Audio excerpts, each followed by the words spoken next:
Labis ang pag-aalala kay Annabel Rama matapos magkaroon ng medical emergency. Isang tensyonadong gabi ang naranasan ni Rufa Gutierrez nitong nakaraang Biyernes matapos niyang mabalitaan ang tungkol sa kalagayan ng kanyang ina. Ang batikang talent manager at personalidad na si Annabel Rama. Mula sa ulat ni June Lalin ng Abante. Nabanggit na labis ang pag-aalala ni Rufa nang malaman niyang may iniindang matinding pananakit si Annabel sa magkabilang paa habang nasa isang biyahe sa Florence, Italy.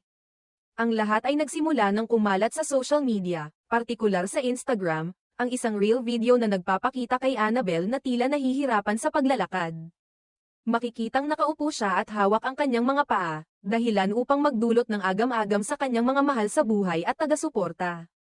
Maraming netizens ang agad nagtanong kung maayos pa ang kanyang kalagayan, lalo na't nasa ibang bansa siya at malayo sa pamilya.